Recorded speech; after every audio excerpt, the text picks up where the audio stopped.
සරණයි සියලුම දෙනාට. අද අපි සාකච්ඡා කරන්නට බලාපොරොත්තු වෙන්නේ මේ වරම් පිළිබඳව. වරමක් හිමි පුද්ගලෙක් කොහොමද හැසිරෙන්න ඕනේ? එහෙම නැත්නම් වරමක් බලාපොරොත්තුෙන් ඉන්න කෙනෙක් කොහොමද හැසිරෙන්න ඕනේ කියන එක තමයි අද අපි සාකච්ඡා කරන්නට නියමිත වන්නේ. ඔබ දන්නවා අද වගේ නෙමෙයි ඉස්සර අපේ ආච්චිලා සීයලා ඉන්න කාලේ ගමකට හිටියේ එකම එක ගුරුන් වහන්සේ මාමා කෙනෙක්. අපි කියන්නේ එතකොට එතුමට ගුරුන් වහන්සේ මාමා කියලා.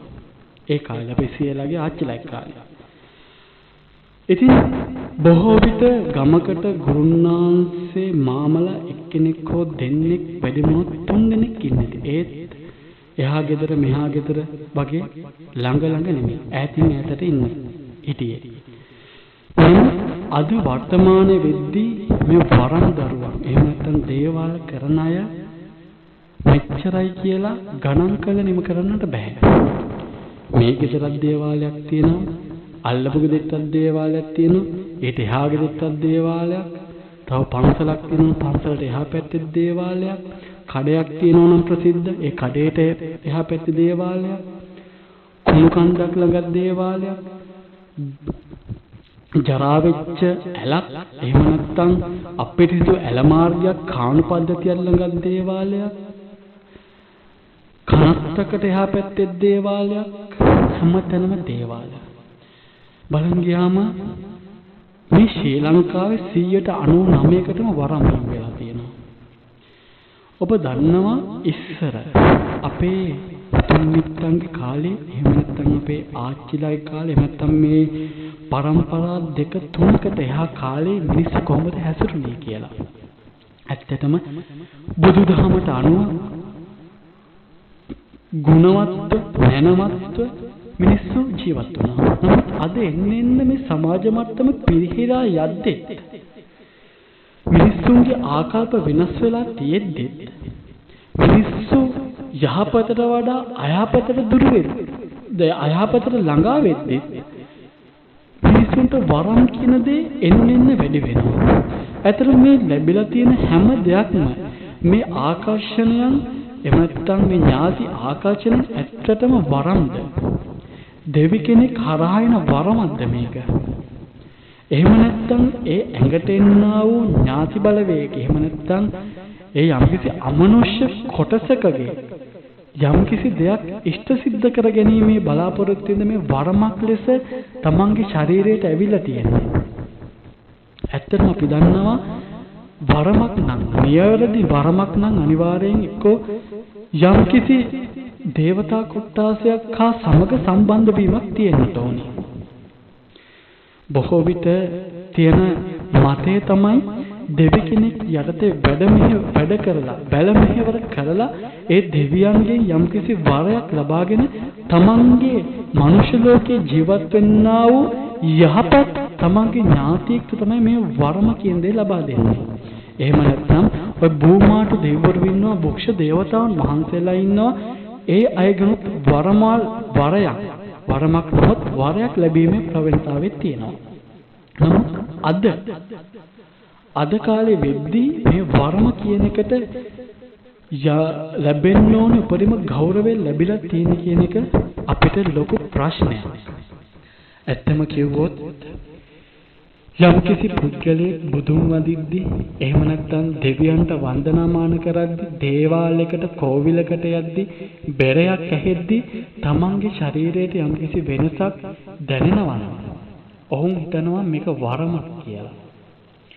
සමහර විට බොහෝ අයට තියෙන ප්‍රශ්නයක් තමයි මේ බුදුන් වදිද්දී, ගෙදර බුදුන් වදිද්දී හෝ පන්සලක බුදුන් වදිද්දී නැත්තම් පිරිත් ගේකට යද්දී, දේවාලයකට කෝවිලකට යද්දී තමන්ගේ ශරීරය වෙවුලන්නට ගන්නවා, තමන්ගේ අත් දෙක වෙවුලන්න ගන්නවා, තමන්ගේ කකුල් දෙක වෙවුලන්නට ගන්නවා, ඔළුව කැරකෙන්නට ගන්නවා කියනවා, ඔළුවේ අමාරුව හැදෙනවා කියනවා, ඔළුවේ ලොකු බරගතියක් එනවා කියනවා, එහෙම නැත්තම් නිදිමතක් එනවා කියනවා, නිතර ඈනුම් යනවා කියනවා බුදුන් වදිද්දී.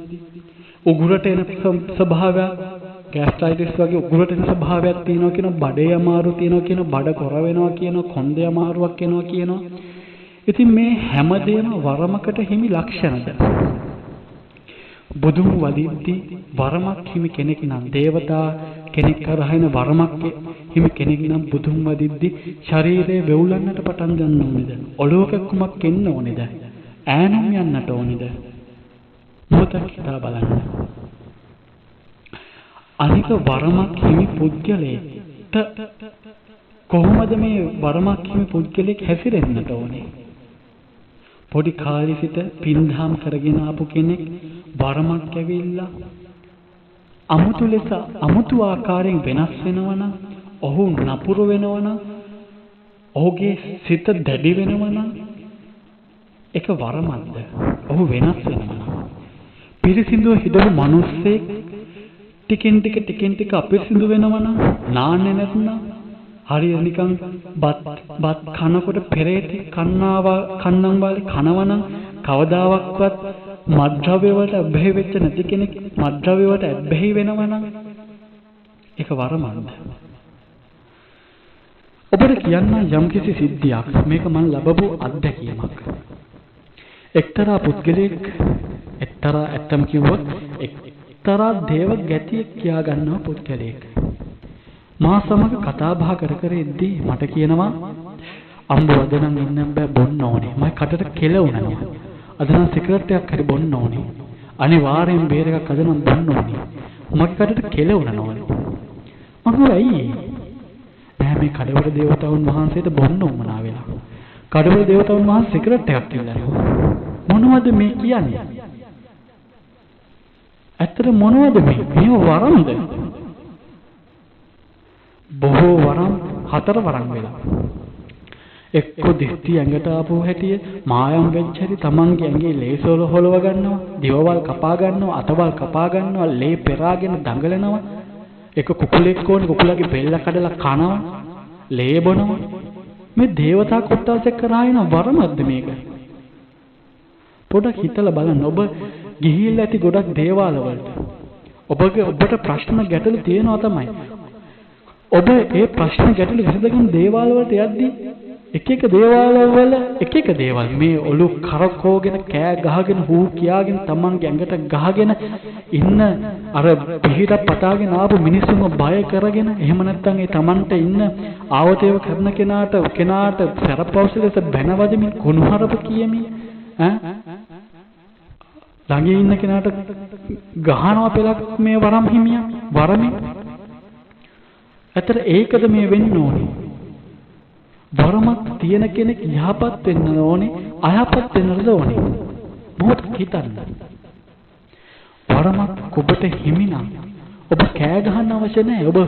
ඔබගේ වරමට එන ඥාතිය හෝ කියන්න අවශ්‍ය නැහැ. ඔබ බිම පෙරලියගෙන බඩ ගාගෙන ධන ගාගෙන යන්න ඕනේ නැහැ. මේ සමහර වරන් තියෙනවා ඒ වරමට එන කෙනාට ගොටු දෙන්න ඕනේ. යම්කිසි බත් පිඟානක් දෙන්න ඕනේ. බත් පිඟානට අහල පහලින් නැහැ කෙල ගහන්න ඕනේ. නියපොතු කඩලා දාන්න ඕනේ. කෙස් දාන්න ඕනේ. ඊට මේ පුද්ගලයා ඒ දිස්තියෙන් ආවේශ වෙලා ඒ බත් පිඟාන කනවා. කාලා තමයි ගේ දේවාලේ වැඩ පටන් ගන්න. ඒ වරන්ද? හිතන්න. ඔබට වරමක් කියලා යම්කිසි දේවාලයකින් යම්කිසි ආකර්ෂණ ලැබලා දීලා තියෙන්නත් පුළුවන්. ඔබගේ ඇඟේ දෝෂයක් තියෙද්දි ඔබ දේවාලයකට යනවා. දේවාලයට ගියාට පස්සේ ගෙතන ඉන්න දේව ගැතිය ඔබට කියනවා මේ ඔබට වරමක්. සමහර විට ඔහුට එන ඥාතියා පහත් ආත්මික ඉන්න ඥාතියෙක් වෙන්න පුළුවන්. ඔබේ ඥාතියයි ඔහුගේ ඥාතියයි එක කතා බහ කරගෙන කරන දෙයක් වෙන්නත් පුළුවන්. එහෙම නැත්නම් ඔබේ ඥාතිය අර දේවගතියගේ ශරීරයට උඩ ගිහිල්ලා ඔහුට ඉන්න තැනක් හදා ගන්න ඕන නිසා, ඔහුට විමානයක් හදා ගන්න ඕන නිසා ඒ දේවගතිය ලව්ව ඔබට කියන්න පුළුවන් මේක වරමක්, මේක ගන්න. අන්න ගත්තට පස්සේ තමයි ඔබට ඔහුගේ ග්‍රහණයට ගන්නෙ. සමහර වරන් හිමි පුද්ගලයෝ ඉන්නවා ඒ ඇඟට එන ඥාතියට ඕන දේ තමයි කරන්නේ. ඥාතියා කියන්නේ මොකද්ද? හැමදේම කරනවා. පෙලක් අයිනෝ ඥාතියා ජීවත් වෙලා ඉන්න කාලේ ඇඳපු කමිසේ, ඇඳපු සරණ, බුලත් පිට කාපු හේප් අර වංගෙඩියද, මෝල් ගහද, අරකද මේකද පුතුද හැමදේම දේවාලය ඇතුලේ තියලා ඒවට පහන් තියාගෙන මේ වරමක්ද? ඒ ඥාතියට අවශ්‍ය කරන ජීවත් වෙලා හිටපු කාලේ ඔහු ආස කරපු දේවල් එක්සස් කර ගැනීමක් නෙමෙයිද? තේරෙන්නේ නැද්ද ඔබට? වරමක් නම් ඔබේ හිත පිරිසිදු වෙන්න ඕනේ. අයහපතට ලැබි මිනිස්සෙක් යහපතට ගන්න ඕනේ.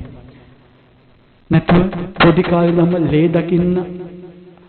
ලේ දකින්නට බැරි වෙච්ච කෙනෙක්ට ලේ පෙරාගෙන ඔලු කරකවගෙන කෑ ගස්සන එක නෙමෙයි වරම කියන්නේ. වරමක් හිමි පුද්ගලයෙක් නම් වරම හරියට ලබා ගන්නට ඕනේ. මල පෙරේතෙක් ඇඟට දාගෙන මලයක් ඇඟට දාගෙන කෑ ගහගෙන හොල් කියාගෙන කරන වරන්ද කියන එක තවමත් ප්‍රශ්නයක්. මේ වරම් කියන ඇත්ත ශාස්ත්‍රය, මේ ගෞරවාන්විත ශාස්ත්‍රය 2.50ට වැටලා තියෙන මෙන්න මේ වගේ මිනිස්සු නිසා. ඇත්තටම ලේ පෙරාගෙන නටන්න ඕනේද? කඩුවක් අරගෙන තමන්ගේ දිව කපා ගන්න ඕනේද වරමක් නම්? තව කෙනෙක්ගෙන් ලේ ඉල්ලන්න ඕනේද? මට ලේ බින්දු 3ක් දීපන් මම මේක කරන්න. මේ දේවතා කොට්ටාසයන් ළඟ ඉන්න හිඳලා ආපු ඥාතියෙක්ද මේ ලේ ඉල්ලන්නේ? ලේ පිපාසයෙන් හිටපු ඉන්නේ ඇත්තටම දෙවිවරුද? යහපත් බලවේගද? හිතන්න මොහොතක් හිතන්න. ඔබට මේ වගේ වරමන්නම් තියෙන්නේ පොඩ්ඩක් හිතන්න. ඔබ ඒක වෙනස් කරගන්න. ඒ ඥාතියව වෙනස් කරගන්න. ඒ ඥාතියට පින් අනුමෝදන් කරන්න. පින් දීලා ඔහුවත් නිවැරදි මාර්ගයට ගන්න. අන්න එතකොට ඔබේ වරම තවත් ශක්තිමත් වෙවි. ඔබ ඥාතියට ඕන දේ කරන්න ඕනේ. තමන් ළඟ තමන්ට උදව් උපකාර කරන ගෝලයට ගහනවනම් ඒක වරමද? හැම දෙයකටම මේ මිනිස්සයා. අපි දැකලා තියෙන අනන්ත පන්දම් වලින් දුම්මල චුට්ටක් දෙන්න බැරි වුණා කියලා ගහනවා. එන මිනිස්සුන්ට බැනවදිනවා, කුණුහරුප කියනවා. සමහරව ඉන්නවා බුදුරජාණන් වහන්සේට වන්දනා කරන්නේ. බුදුන් වඳින්නේ. බුදුන්ට අත් දෙක එකතු කරගන්න බෑ බුදුන්ට වඳින්න. බුද්ධය කියලා පටන් ගන්නවා. අමතිත්ත කුණුහරුප ටික. ඔබ පොඩ්ඩක් සිහිපත් කරන්න ආටානාටි සූත්‍රය. දැන් ඒ සූත්‍රය කියනවා යම්කිසි പ്രേත කොටස් යම්කිසි යක්ෂ කොටස් කැමති නැහැ කියනවා මේ බුදුන්ට. බුදුන්ගේ ධාමයට කැමති නැහැ කියනවා. ඇයි ඒ කැමති නැත්තේ? බුදුන් දේශනා කරන්නේ සත්තු මරන්න එපා, ඒ වගේ බොරු කියන්න එපා, කේලම් කියන්න එපා, මත්ද්‍රව්‍ය වලට ඇබ්බැහි වෙන්න එපා, කාමයේ වලට හැසිරෙන්න එපා. ඒ වගේ දේවල්. ඒවට අකමැති යක්කු ඉන්නවා. ස්වාමීනි ඔබගේ ශ්‍රාවකයන්ට කියනවා. එහෙම කෙනෙක් ආවේශ වෙලා හරි ශ්‍රාවකයට යම්කිසි වැරද්දක් කරනවා නම්, බලපෑමක් කරනවා නම් සතරන් දේවතාවුන් වහන්සේලාට ආමන්ත්‍රණය කරන්න කියනවා. අපි ඇවිල්ලා ඔහොම යකඩ දංගල් දාලා ඒ අමනුෂ්‍ය කොටස් අරගෙන යන්නම් කියනවා. ඉතින් පේන්නේ නැද්ද? ඔබට තේරෙන්නේ නැද්ද මේ කුමක්ද මේ වෙන්නේ කියලා? ඔබ හිතන්න ඕනේ. ඔබ යහපත් වෙන්න ඕනේ. ඔබේ ආකල්ප පිරිසිදු කරගන්න ඕනේ. ඒක අර මිනිස්සුන්ට පේන්න දානයක් මානයක් දෙන එක නෙමෙයි. ඔබ හදවතින්ම ආකල්ප වලින්ම පිරිසිදු වෙන්න ඕනේ. ඔබ මලගිය පෙරේත යක්කු ඇඟට දාගෙන ඔබ විකාර නටලා මිනිස්සුන්ට යහපතක් කරනවා වෙනකොට අයහපතක් කළා ඔබ මැරිලා කොතෙන්ද යන්නේ? ඔබත් අසෝචි කරන පෙරේතෙක් වෙනව නේද? ඔබ සතර පායෙන් නේද මගපාද ගන්න. ඉතින් ඊට වඩා හොඳයි නේ ඔබ ඔය වරම ගන්න නැතුව ඉන්න එක. වරම අරගෙන ඔබ යම්කිසි සුද්ධාත්මයක් බවට පත් වෙන්නේ නැතුව වරමක් නිසා ඔබ අසුද්ධ ආත්මයකට යනවා නම් ඇයි ඔබ වරමක් ගන්නෙ? ඇයි ඔබ මේ මනුස්ස ලෝකෙදි බත් කාපු ඔබ ඇයි මැරලා ගිහලා අසුචි කන තැනටපත් වෙන්නේ? සමහර විට ඔබට අසුචිවත් කන්නට බැරි වෙයි. ඔබ බඩගින්නේ ඔබට පැහි ඉන්න වෙයි. හිතන්න ඔබ වරම් හිමි පුද්ගලෙක් වෙන්නත් පුළුවන්. වරම බලාපොරොත්තුෙන් ඉන්න පුද්ගලෙක් වෙන්නත් පුළුවන්. ඔබ කවුද කියන එක ඔබ හිතා ගන්න. ඔබ හිතන්න මම කවුද? මේ මට එන්නේ මොකද්ද? ඔබගේ ඇතිවෙච්ච වෙනස්කම් ටික හිතන්න. මම හිතියේ මෙහෙමයි. දැන් ඉන්නේ මෙහෙමයි. ඇයි මෙහෙම වෙන්නේ? ඇයි මට කේන්ති යන්නේ? ඇයි මට මගේ අම්මව පෙන්වන්න බැරි? ඇයි මගේ තාත්තාව පෙන්වන්න බැරි? ඇයි මගේ ස්වාමියාව බිරිඳව පෙන්වන්න බැරි? ඇයි මේ බුදුන් වඳින කෙනෙක්ව පෙන්වන්න බැරි? මේ දෙවිවරුන්ව පෙන්වන්න බැරි? සමහර අය ඉන්නවා මන්ත්‍ර කියන්නේ නැහැ. මේ ආරෝಢ තියෙන දේවගතියෝ. මන්ත්‍රයක් කියන්නේ අඩුම පන්සිල් පද පහක්වත් කියන්නේ නැහැ. මන්ත්‍රයක් කියන්නේ දෙවියන්ට ආරාධනා කරන මන්ත්‍රයක් කියන්නේ නැහැ. නමුත් දේවාල වල වැඩ කරනවා. කොහොමද කරන්නේ? වැඩිදුර කියන්න අවශ්‍ය වෙන්නේ නැහැ. ඔබ හිතන්න. හිතලා හරි මාර්ගයට යොමු වෙන්න. තව ඉස්සරහට ඔබ මගේ පැත්තෙන් වෙන්න ඕන දේවල් ඔබට කියලා දෙන්න. අපිත් එක්ක නිතරම එකතු වෙලා ඉන්න. දිගටම එකතු වෙලා ඉන්න. subscribe කරලා මේ channel එකට එකතු වෙලා ඉන්න. බුදුන් වඳින හැටි, දෙවියන් වඳින හැටි, කොහොමද වරමක් ලබා ගන්න, කොහොමද ඒක පිරිසිදු කරගන්නේ, මොන වගේ දේවල්ද කරන්න ඕනේ, ඒ හැමදේම අපිට කියලා දෙන්නම්. ඔබ අද ඉඳලා ඔබගේ ජීවිතය ගැන හිතන්න. ඔබගෙන් වෙන්න ඕන දේවල් ගැන හිතන්න මේ ලෝකෙට. නිකම්ම ඇවිල්ලා වරමකුත් අරගෙන ඒ වරමින් පෙරේතේ මලයක් වෙලා නැවත උප්පත්තියක් ලැබනවද? එහෙම නැත්නම් සුද්ධ ආත්මය බවට පත් වෙනවද කියලා ඔබම හිතන්න. ඒක ඔබට බාරයි. තෙරුවන් සරණයි.